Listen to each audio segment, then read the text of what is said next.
ಹೊರಗಡೆಯಿಂದ ಗರಿಗರಿಯಾಗಿ ಒಳಗಡೆ ಹತ್ತಿಯಷ್ಟೇ ಮೃದುವಾಗಿರುವಂತಹ ಬೋಂಡ, ಅದಕ್ಕೆ ಬಿಸಿ ಬಿಸಿಯಾಗಿ ಖಾರವಾಗಿರುವಂತಹ ಸೂಪು ಹಾಕ್ಕೊಂಡು ತಿಂತಾ ಇದ್ದರೆ ಅದರ ಮಜಾನೇ ಬೇರೆ. ಇವತ್ತು ನಾನು ಮಾಡ್ತಾ ಇರೋದು ನಮ್ಮ ಕರ್ನಾಟಕದ ವಿಶೇಷ ಬೋಂಡಾ ಸೂಪ್. ಹಾಯ್ ಫ್ರೆಂಡ್ಸ್, ಎಲ್ಲರಿಗೂ ನಮಸ್ಕಾರ. ವೆಲ್ಕಮ್ ಟು ಸಂತೃಪ್ತಿ kitchen. One of my favourite recipe. ನಿಮಗೆಲ್ಲ ಇಷ್ಟನಾ? ಹಾಗಿದ್ರೆ ನಂಗೆ ಕಮೆಂಟ್ ಮಾಡಿ ಹೇಳಿ. ಸಾಮಾನ್ಯವಾಗಿ ನಾವು ಹೋಟೆಲ್ಗೆ ಹೋದಾಗ ಬೋಂಡಾ ಸೂಪ್ ಆರ್ಡರ್ ಮಾಡಿ ತಿಂತೀವಲ್ವ. ಇವತ್ತು ಸುಲಭವಾಗಿ ನಾನೊಂದು ಕೆಲವೊಂದು ಟಿಪ್ಸ್ಗಳನ್ನು ಹೇಳಿದ್ದೇನೆ, ಅದನ್ನೇ ಫಾಲೋ ಮಾಡಿದ್ರೆ ತುಂಬ ಸುಲಭವಾಗಿ ಹೋಟೆಲ್ ಟೇಸ್ಟ್ನಲ್ಲೇ ನಾವು ಮನೆಯಲ್ಲೇ ಬೋಂಡಾ ಸೂಪನ್ನು ಮಾಡ್ಕೊಳ್ಬೋದು. ನಮ್ಮ ಮನೇಲಿ ಇವತ್ತು ಗೆಸ್ಟ್ ಇದ್ದಾರೆ, ಅವರಿಗೋಸ್ಕರ ನಾನು ಮಾಡಿರುವಂತಹ ಬೋಂಡಾ ಸೂಪ್. ಇದನ್ನು ಮಾಡಲಿಕ್ಕೆ ನಾನು 1 ಕಪ್ಪಿನಷ್ಟು ಉದ್ದಿನ ಬೇಳೆಯನ್ನು ತೊಗೊಂಡಿದ್ದೇನೆ. ನಾನು ಉದ್ದಿನ ಕಾಳು ತೊಗೊಂಡಿದ್ದೇನೆ, ನೀವು ಬೇಳೆ ಸಹ ಬೇಕಿದ್ರೂ ತೊಗೋಬೋದು. ಚೆನ್ನಾಗಿ 2 ಸಲ ತೊಳೆದು ಮಿನಿಮಮ್ ಅಂದರೂ ಒಂದು 2 ಗಂಟೆಗಳ ಕಾಲ ಇದನ್ನು ನೆನೆಯೋದಕ್ಕೆ ಬಿಡಬೇಕು. ಉದ್ದಿನ ಬೇಳೆ ಚೆನ್ನಾಗಿ ನೆಂದರೆ ನಮ್ಗೆ ರುಬ್ಬೋದಕ್ಕೆ ತುಂಬ ಈಸಿ ಆಗುತ್ತೆ. ಹಾಗಾಗಿ ನೋಡಿ, 2 ಗಂಟೆಗಳ ಕಾಲ ಆಗಿದೆ, ಬೇಳೆ ಸಹ ಚೆನ್ನಾಗಿ ನೆಂದಿದೆ. ಇವಾಗ ಇದರಲ್ಲಿರುವಂತಹ ನೀರನ್ನು ಪೂರ್ತಿಯಾಗಿ ಬಸ್ಕೊಳ್ತೀನಿ. ಚೂರು ನೀರಿನ ಅಂಶ ಇರಬಾರ್ದು. ಪೂರ್ತಿಯಾಗಿ ನೀರನ್ನು ಬಸಿದು ಮಿಕ್ಸರ್ ಜಾರ್ಗೆ ಹಾಕೋತಾ ಇದ್ದೀನಿ. ಸಾಮಾನ್ಯವಾಗಿ ಗ್ರೈಂಡರ್ನಲ್ಲಿ ಗಟ್ಟಿಯಾಗಿ ನೀವು ರುಬ್ಕೊಳ್ಬೋದು. ಎಲ್ಲರ ಮನೇಲೂ ಗ್ರೈಂಡರ್ ಇರಲ್ಲ, ಹಾಗಾಗಿ ನಾನು ಇವತ್ತು ಮಿಕ್ಸಿಯಲ್ಲೇ ರುಬ್ಬಿ ತೋರಿಸ್ಕೊಡ್ತಾ ಇದ್ದೇನೆ. ನಾನು ನೀರನ್ನು ಮೊದಲಿಗೆ ಹಾಕ್ತಾ ಇಲ್ಲ, ಹಾಗೆ ಉದ್ದಿನ ಬೇಳೆಯನ್ನು ಪುಡಿ ಮಾಡಿಕೊಂಡು ಬರ್ತೀನಿ. ನೋಡಿ, ನೀರನ್ನು ಹಾಕದೆ ಈ ರೀತಿ ಗಟ್ಟಿಯಾಗಿ ಪುಡಿ ಮಾಡ್ಕೊಂಡಿದ್ದೀನಿ. ಇವಾಗ ಒಂದು 2 ಟೇಬಲ್ ಚಮಚದಷ್ಟು ಚೂರೇ ಚೂರು, ಇಲ್ಲಾಂದರೆ ಮಿಕ್ಸರ್ ಜಾರ್ ತಿರ್ಗೋದಕ್ಕೆ ಕಷ್ಟ ಆಗುತ್ತೆ, ಹಾಗಾಗಿ ಚೂರೇ ಚೂರು ನೀರನ್ನು ಹಾಕ್ಕೊಂಡು ಆದಷ್ಟು ಗಟ್ಟಿಯಾಗಿ ಮತ್ತು ನುಣ್ಣಗೆ, ಚೂರು ತರಿ ಇರಬಾರ್ದು. ನೋಡಿ, ಈ ರೀತಿ ಗಟ್ಟಿಯಾಗಿ ಉದ್ದಿನ ಬೇಳೆಯನ್ನು ರುಬ್ಕೋಬೇಕು. ಇದು ಸ್ವಲ್ಪ ಟ್ರಿಕ್ಕಿ ನಿಮಗೆ. ಈಗ ಉದ್ದಿನ ಬೇಳೆ ಗಟ್ಟಿಯಾಗಿ ರುಬ್ಕೊಂಡ್ಬಿಟ್ರೆ ಬೋಂಡಾ ಸೂಪ್ ತುಂಬ ಈಸಿಯಾಗಿ ಮಾಡ್ಕೊಳ್ಬೋದು. ಅಕಸ್ಮಾತ್ ರುಬ್ಬುವಾಗ ಆಗಲೇ ಇಲ್ಲ, ಕಷ್ಟ ಆಯಿತು, ತೆಳುವಾಯಿತು ಅಂತಂದರೆ ನೀವು ಉದ್ದಿನ ಹಿಟ್ಟಿಗೆ ಸ್ವಲ್ಪ ಅಕ್ಕಿ ಹಿಟ್ಟನ್ನು ಮಿಕ್ಸ್ ಮಾಡಿಕೊಂಡು ಸಹ ಬೋಂಡವನ್ನು ಮಾಡ್ಕೊಳ್ಬೋದು. ನೋಡಿ, ಹಿಟ್ಟು ಈ ರೀತಿ ನೀರು ಕೈ ಮಾಡಿಕೊಂಡ್ರೆ ಉಂಡೆ ಕಟ್ಟಲಿಕ್ಕೆ ಬರಬೇಕು. ಈ ರೀತಿ ನೀಟಾಗಿ ಶೇಪ್ ತೊಗೋಬೇಕು, ಆವಾಗ ಹಿಟ್ಟು ಹದವಾಗಿ ಆಗಿದೆ ಅಂತ ಅರ್ಥ. ಇದು ಪರ್ಫೆಕ್ಟಾಗಿ ಆಗಿದೆ ಬೋಂಡಾ ಸೂಪ್ ಮಾಡಲಿಕ್ಕೆ. ಈಗ ರುಬ್ಬಿರುವಂತಹ ಉದ್ದಿನ ಹಿಟ್ಟನ್ನು ಒಂದು ಪಾತ್ರೆಗೆ ನಾನು ಟ್ರಾನ್ಸ್ಫರ್ ಮಾಡ್ಕೊಂಡಿದ್ದೀನಿ. ಪೂರ್ತಿಯಾಗಿ ರುಬ್ಬಿ ಆದಮೇಲೆ ಒಂದು 5ರಿಂದ 7 ನಿಮಿಷ ಈ ರೀತಿ ಜೋರಾಗಿ ಸ್ಪೀಡಾಗಿ ಇದನ್ನು ಕಲಿಸ್ಕೋತೀನಿ. ಈ ರೀತಿ ಮಾಡೋದ್ರಿಂದ ಏನಾಗುತ್ತೆ, ಉದ್ದಿನ ಹಿಟ್ಟು ಹಗುರ ಆಗುತ್ತೆ, ಅದರಲ್ಲಿರುವಂತಹ ಏರ್ ಬಬಲ್ಸ್ ಎಲ್ಲ ಹೋಗಿ ಹಿಟ್ಟು ಹಗುರ ಆಗುತ್ತೆ. ಆವಾಗ ಬೋಂಡಾ ನಮಗೆ ತುಂಬ ಸಾಫ್ಟಾಗಿ ಚೆನ್ನಾಗಿ ಪ್ಲಫಿಯಾಗಿ ಬರುತ್ತೆ. ಈಗ ಇದಕ್ಕೆ ಸಣ್ಣದಾಗಿ ಹೆಚ್ಚಿರುವಂತಹ ಕರಿಬೇವು, ಸಣ್ಣದಾಗಿ ಹೆಚ್ಚಿರುವಂತಹ ಶುಂಠಿ ಮತ್ತು ಸಣ್ಣದಾಗಿ ಹೆಚ್ಚಿರುವಂತಹ ಹಸಿಮೆಣಸಿನಕಾಯಿನ ಹಾಕ್ಕೊಂಡಿದ್ದೇನೆ. ಕಾಳು ಮೆಣಸನ್ನು ಈ ರೀತಿ ಕುಟ್ಟಿ ಪುಡಿ ಮಾಡಿ ಹಾಕೋತಾ ಇದ್ದೀನಿ. ಸ್ವಲ್ಪ ಸ್ಟ್ರಾಂಗ್ ಆಗಿರಬೇಕು ಇದರಲ್ಲಿ ಪರಿಮಳ ಕಾಳು ಮೆಣಸಿಂದು. 1 ಚಮಚದಷ್ಟು ಕಾಳು ಮೆಣಸಿನ ಪುಡಿ ಹಾಕ್ಕೊಂಡಿದ್ದೇನೆ. ರುಚಿಗೆ ತಕ್ಕಷ್ಟು ಉಪ್ಪನ್ನು ಹಾಕ್ಕೊಂಡಿದ್ದೇನೆ. ಇಡೀ ಕಾಳು ಮೆಣಸು ಬೇಕಿದ್ರೂ ಇಷ್ಟ ಆಗುತ್ತೆ ಅಂದರೆ ಹಾಕ್ಕೋಬೋದು. ನನಗೆ ಇಡೀ ಕಾಳು ಮೆಣಸಿಗಿಂತ ಈ ರೀತಿ ಪುಡಿ ಮಾಡಿ ಹಾಕ್ಕೊಂಡ್ರೆ ರುಚಿಯಾಗಿರುತ್ತೆ ಅಂತ ಅನಿಸುತ್ತೆ, ಹಾಗಾಗಿ ಪುಡಿ ಮಾಡಿ ಹಾಕ್ಕೊಂಡಿದ್ದೀನಿ. ಈಗ ಸಣ್ಣದಾಗಿ ಹೆಚ್ಚಿರುವಂತಹ ಹಸಿ ತೆಂಗಿನಕಾಯಿಯ ಪೀಸಸ್ಗಳು, ಕಾಯನ್ನು ಚೂರು ಮಾಡಿ ಹಾಕ್ಕೊಳ್ಳೋದು, ಮಧ್ಯ ಬಾಯಿಗೆ ಸಿಗ್ತಾ ಇದ್ರೆ ಚೆನ್ನಾಗಿರುತ್ತೆ. ಹಾಗಾಗಿ ಇದಿಷ್ಟನ್ನು ಹಾಕಿ ಮತ್ತೊಮ್ಮೆ ಇದನ್ನು ಚೆನ್ನಾಗಿ ಈ ರೀತಿ ಕಲಿಸ್ಕೊಳ್ತಾ ಇದ್ದೀನಿ. ನೋಡಿ, ಹಿಟ್ಟು ಹದ ಕರೆಕ್ಟಾಗಿದೆ, ಈ ರೀತಿ ಉಂಡೆ ಕಟ್ಟೋದಕ್ಕೆ ಬರ್ತಾ ಇದೆ. ಈಗ ಸೂಪ್ ಅಥವಾ ತೊವೆ ಮಾಡ್ಕೊಳ್ಳೋಣ. ಅದಕ್ಕೆ ಒಂದು 3/4 ಕಪ್ಪು ಅಥವಾ ಒಂದು ಅರ್ಧ ಕಪ್ಪಿನಷ್ಟು ಹೆಸರುಬೇಳೆಯನ್ನು ಕುಕ್ಕರ್ಗೆ ಹಾಕಿ ಚೆನ್ನಾಗಿ 2 ಸಲ ತೊಳೆದು ಮುಳುಗುವಷ್ಟು ನೀರನ್ನು ಹಾಕಿಬಿಟ್ಟು ಅರ್ಧ ಚಮಚ ಅರಿಶಿಣವನ್ನು ಹಾಕಿ ಇದನ್ನು ಮೆತ್ತಗೆ ಬೇಯಿಸ್ಕೊಳ್ತೀನಿ. ನಮಗೆ ಸೂಪ್ ಮಾಡಲಿಕ್ಕೆ ತುಂಬ ಮೆದುವಾಗಿ ಬೇಯಬೇಕು ಹೆಸರುಬೇಳೆ, ಆ ರೀತಿ ಚೆನ್ನಾಗಿ ಬೇಯಿಸ್ಕೋಬೇಕು. ನಾನೊಂದು 3 ವಿಷಲ್ ಹೊಡೆಸ್ಕೊಂಡು ಕುಕ್ಕರ್ನಲ್ಲಿ ಬೇಯಿಸ್ಕೊಂಡಿದ್ದೇನೆ.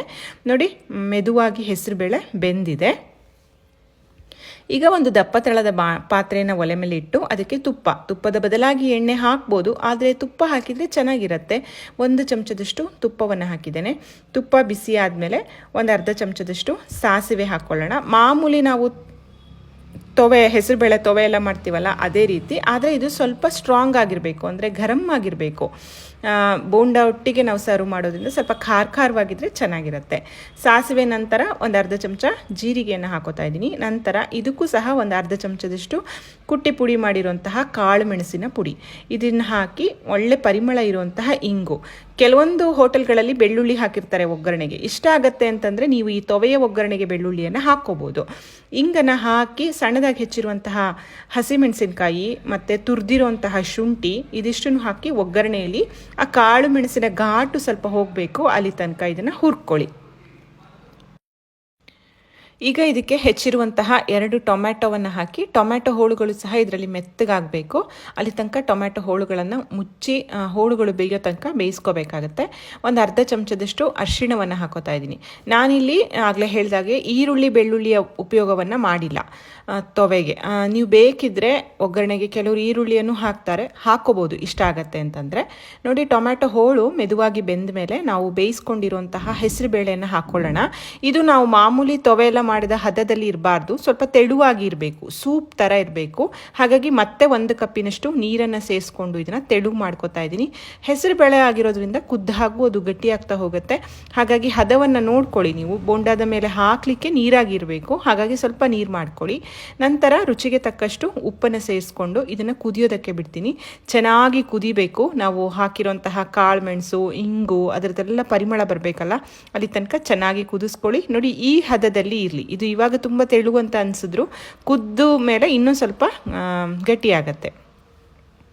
ಚೆನ್ನಾಗಿ ಕುದೀತಾ ಇದೆ. ಈಗ ಮತ್ತೆ ಮೇಲ್ಗಡೆಯಿಂದ ಒಂದು ಅರ್ಧ ಚಮಚದಷ್ಟು ಕಾಳು ಮೆಣಸಿನ ಪುಡಿ ಹೀಗೆ ಹಾಕೋದ್ರಿಂದ ಏನಾಗುತ್ತೆ, ಘಮ ಉಳಿಯುತ್ತೆ. ಹಾಗಾಗಿ ಇದು ಆಪ್ಷನಲ್, ಬೇಡ ಅಂದರೆ ಸ್ಕಿಪ್ ಮಾಡ್ಬೋದು. ಸಣ್ಣದಾಗಿ ಹೆಚ್ಚಿರೋ ಕೊತ್ತಂಬರಿ ಸೊಪ್ಪು, ಕರಿಬೇವಿನ ಸೊಪ್ಪನ್ನು ಹಾಕಿ ಫ್ಲೇಮನ್ನು ಆಫ್ ಮಾಡಿ ಆದಮೇಲೆ ಒಂದು ಅರ್ಧ ಕಡಿಯಷ್ಟು ನಿಂಬೆಹಣ್ಣಿನ ರಸವನ್ನು ಸೇರಿಸ್ಕೊಳ್ಳಿ.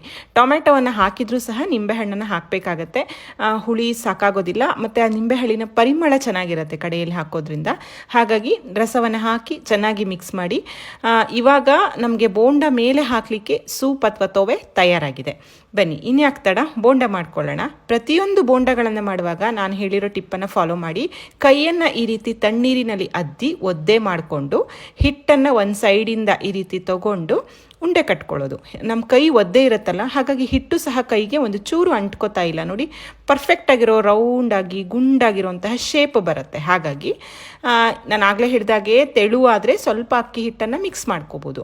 ಎಣ್ಣೆ ಹದವಾಗಿ ಕಾಯಬೇಕು. ಎಣ್ಣೆ ಕಾಯ್ದೆ ಹೋದ್ರೂ ಬೋಂಡಗಳು ಗಟ್ಟಿಯಾಗಿಬಿಡುತ್ತೆ, ಉಬ್ಬೋದಿಲ್ಲ. ಒಂದ್ಸಲ ಚೆಕ್ ಮಾಡ್ಕೊಳ್ಳಿ. ಎಣ್ಣೆ ಚೆನ್ನಾಗಿ ಕಾದಿದೆ ಅಂತ ಆದಮೇಲೆ ಮಾಡಿರೋಂತಹ ಉದ್ದಿನ ಹಿಟ್ಟನ್ನು ಈ ರೀತಿ ಉಂಡೆ ಮಾಡಿ ಬೋಂಡ ಶೇಪ್ನಲ್ಲಿ ಬಿಡೋದು. ಸ್ವಲ್ಪ ಶೇಪ್ ಔಟ್ ಆದ್ರೂ, ಮೊದಲನೇ ಬಾರಿಗೆ ಮಾಡೋರಾದರೆ ಒಂಚೂರು ಶೇಪ್ ಔಟ್ ಆದ್ರೂ ತೊಂದರೆ ಇಲ್ಲ. ಶೇಪ್ ಏನು ಆಚೆ ಈಚೆ ಆದರೂ ತೊಂದರೆ ಇಲ್ಲ, ರೌಂಡಾಗೆ ಬರಬೇಕಂತ ಏನಿಲ್ಲ.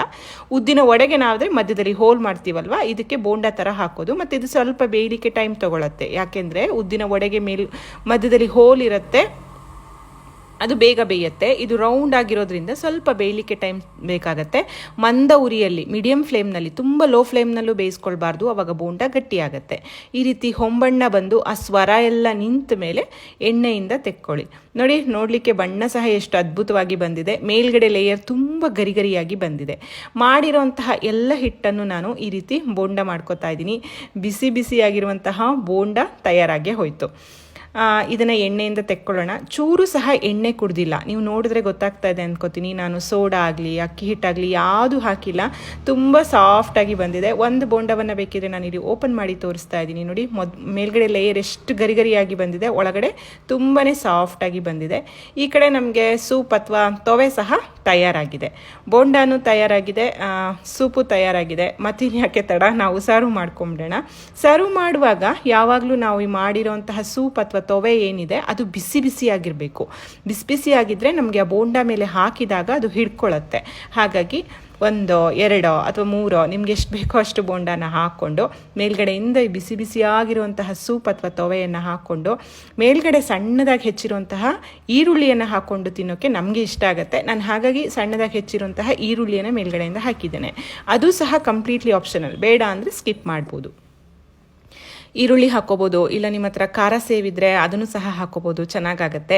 ರುಚಿಯಾಗಿ ಬೋಂಡಾ ಸೂಪ್ ತಯಾರಾಗಿದೆ. ವಿಡಿಯೋ ಇಷ್ಟ ಆದರೆ ಲೈಕ್ ಮಾಡಿ, ಶೇರ್ ಮಾಡಿ, ಕಾಮೆಂಟ್ ಮಾಡಿ. ಮತ್ತೊಂದು ಅಡುಗೆಯೊಂದಿಗೆ ಮತ್ತೆ ಬರ್ತೇನೆ. ಥ್ಯಾಂಕ್